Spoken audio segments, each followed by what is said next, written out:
1.5 লাখ চৰকাৰী চাকৰি আছে, অহাবাৰ আৰু 2 লাখ ওলাব। যি লৰাই চাকৰি পাব ভেঞ্চাৰ স্কুল কলেজৰ থ্ৰুদি চাকৰি পাব নালাগে। অহাবাৰ আমি হিচাপ কৰিছোঁ টোটেল আমাৰ গভৰ্ণমেণ্টৰ দিনত যাৰে চৰকাৰ হয় যেনেকৈ হওক শিক্ষক আৰু প্ৰফেচাৰৰ চাকৰি আমি 75,000 মুকলি কৰি দিব পাৰিম। তাৰ মানে কি যে যোনে UGC কোৱালিফিকেশ্যন আছে, যোনে পঢ়া শুনা কৰিছে, তেওঁলোকে চাকৰি নিয়মমতেই পাব। আপোনালোকে আকৰ্ষণ কৰি তেওঁলোকক ভেঞ্চাৰ স্কুলৰ শিক্ষক বুলি ষ্টাম্প এটা মাৰি দিয়াৰ কোনো প্ৰয়োজন নাই।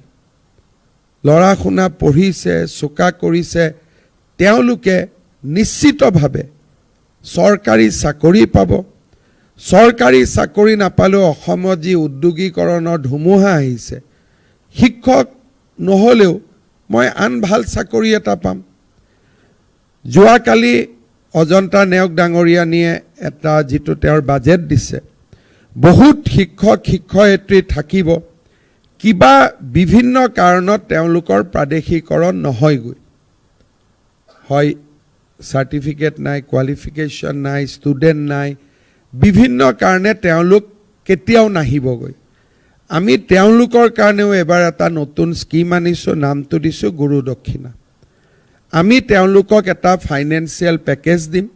বোলে তেওঁ আছিলে কিন্তু তেওঁৰ কোনো কাগজ নাই, কোনো প্ৰকাৰে তেওঁ আইনত সোমাব নোৱাৰে, তেওঁলোককো আমি এইবাৰ ফাইনেন্সিয়েল ছাপৰ্ট এটা দি তেওঁলোককো আমি ৰাস্তা এটা উলিয়াই দিব খুজিছোঁ যে আপোনালোকে আৰ্থিক অনুদান এটা লওক আৰু আপোনালোকে নিজৰ জীৱনটো নতুনকৈ আৰম্ভ কৰক। যিকোনো প্ৰকাৰে আইনৰ ভিতৰত নাহে, ৰিলেক্সেশ্যন দিলেও নাহে।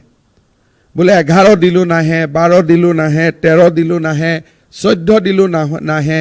বোলে তেওঁলোকক থাৰ্ড পোষ্ট, বোলে ঠিক আছে থাৰ্ড পোষ্ট দিলোঁ, ফ'ৰ্থ পোষ্ট, ফ'ৰ্থ দিলোঁ, ফিফ্থ দিলোঁ, তাৰ পিছতো 6th ওলালে। চ' যিখিনি মানুহ কোনো প্ৰকাৰে আইনৰ ভিতৰত নাহে, তেওঁলোকৰ কাৰণেও এইবাৰ আমি এটা স্কিম বাজেটত লিখিছোঁ যে গুৰু দক্ষিণা আমি তেওঁলোকক এটা ওৱান টাইম ফাইনেন্সিয়েল এছিষ্টেঞ্চ এটা দিম আৰু চৰকাৰৰ আন পদত এপ্লাই কৰিলে আমি তেওঁলোকক এটা প্ৰিফাৰেঞ্চিয়েল 5 নম্বৰ 4 নম্বৰ মাৰ্কিং এটাও দিম, যাতে ল'ৰা ছোৱালীখিনি ওলাই আহি বেলেগ পদত আবেদন কৰিব পাৰে।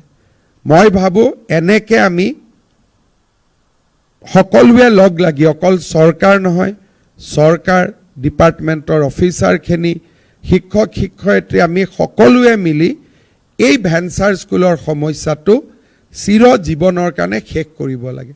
60,000 টিচাৰ এপইণ্টমেণ্ট হৈছে, চৰকাৰে ইয়াতকৈ নোৱাৰে।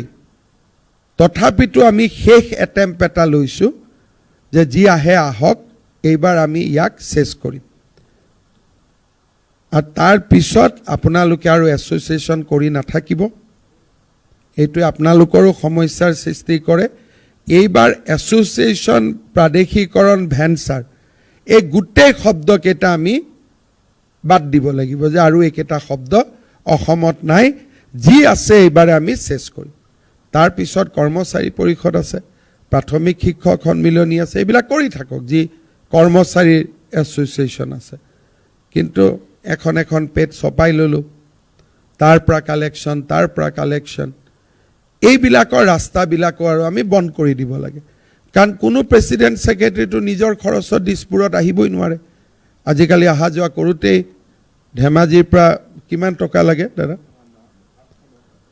অহা যোৱা কৰি হোটেলে টোটেলে 5,000 টকা লাগে। ভেঞ্চাৰ স্কুলৰ শিক্ষকেতো দিব নোৱাৰে, শিক্ষকজনোতো কোনোবা এছ'চিয়েশ্যনৰে মেম্বাৰ, তেওঁ আকৌ বেলেগৰ পৰা 50-100 লোৱা। এই কাৰবাৰবিলাক আমি জীৱনৰ কাৰণে বন্ধ কৰি দিব লাগে আৰু ফাইনেলি এই সমস্যাটো এইবাৰ আমি সমাধান কৰিব লাগে। মই ভাবোঁ যে আপোনালোকে কথাখিনি বুজি পাইছে আৰু পলিটিক্সৰ পৰা দূৰত থাকি কৰক। ছাৰ ইলেকশ্যনৰ আগতে কৰক, অমুক আগত কৰক। কোনো ৰাজনীতি কৰা মানুহক ইলেকশ্যনৰ আগত কৰা শব্দটো নক'ব কোনো ক্ষেত্ৰতে, তেতিয়া মানুহজনে ৰাতি গৈ ভাবে তাৰমানে মই এবাৰ ইলেকশ্যনত হাৰিম। হয়নে নহয় কথাটো? পুতেক এটা যদি বাপেকৰ তাত গৈ বাবা তই মৰাৰ আগতে উইলখন লিখি দে, বাপেকজনে কি ভাবিব যে ই বেটাই মোক মৰাৰ কাৰণে ৰখি আছে। আপোনালোকৰো কিছুমানে যেতিয়া মোক লগ কৰে তেতিয়া মই মাজে মাজে ৰাতি আহি চিন্তা কৰোঁ হাৰিমে নেকি ইলেকশ্যনটো।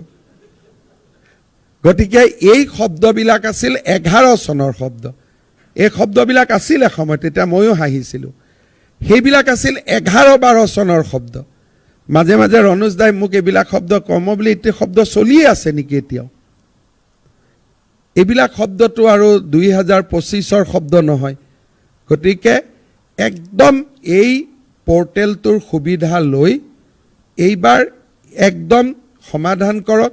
যাৰ চাকৰি হ'ব চাকৰি, যাৰ চাকৰি নহয় তাক এটা ফাইনেন্সিয়েল এছিষ্টেঞ্চ দি আমি সদায়ৰ কাৰণে ইছ্যুটো শেষ কৰিব লাগে।